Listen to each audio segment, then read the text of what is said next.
तर आज आपण बघणार आहोत सोयाबीनने बनवलेला स्पायसी ब्रेकफास्ट। तर तो कसा बनवायचा ते तुम्हाला मी सांगते। त्यासाठी मी इथे कच्चे सोयाबीन घेतले आहेत 1 वाटी, पाणी घेतलंय 2 कप, अर्धा चमचा लाल तिखट, मीठ चवीनुसार, 1 चमचा तेल, पाव चमचा चाट मसाला, कोथिंबीर, मोहरी आणि जिरं हे फोडणीसाठी। तर आता इथे मी एका पातेल्यात जे 2 कप पाणी घेतलेलं होतं ते इथे गरम करण्यासाठी ठेवलेलं आहे। त्यात अगदी अर्धा चमचा मीठ टाकायचं आहे, कारण यात आपल्याला ते 1 वाटी जे सोयाबीन घेतलेले होते ते उकळून घ्यायचे आहेत। हे बघा मी अर्धा चमचा मीठ टाकले आहे। हे बघा पाणी आता उकळायला सुरुवात झालेली आहे। त्यात आपण जे 1 वाटी सोयाबीन घेतलेले होते ते टाकून द्यायचे आहे। टाकून दिल्यानंतर ते असे मिक्स करून घ्यायचे आणि गॅस लगेच बंद करून द्यायचा आहे।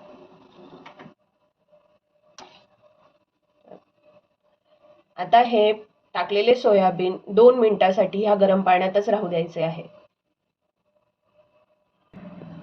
हे बघा सोयाबीनला पाण्यात ठेवून 2 मिनिटं झालेले आहेत। आता यातलं पाणी काढून त्या सोयाबीनला अशा एका चाळणीत काढून घ्यायचंय।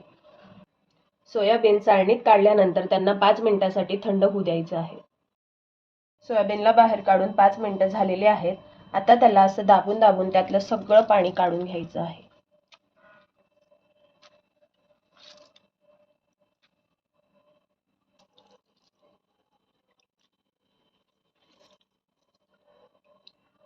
हे बघा सोयाबीन मधलं सगळं पाणी काढून झालेलं आहे।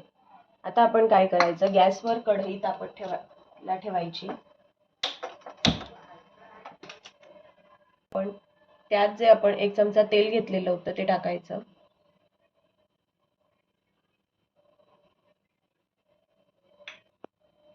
तेल तापलं आहे, त्यात आता आपण जे जिरं मोहरी घेतलेलं होतं ते टाकून द्यायचंय। जिरं मोहरी तडतडल्यानंतर जे सोयाबीन होते ते टाकून द्यायचे आहेत।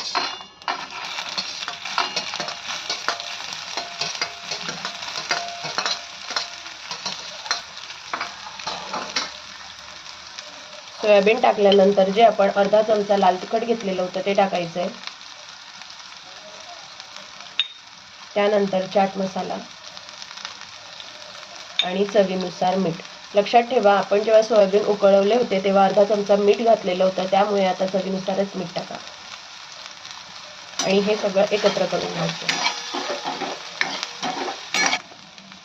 एकत्र करून झाल्यानंतर याला फक्त 2 मिनिटांसाठी वाफत ठेवायचं आहे। 2 मिनिटं झालेले आहेत।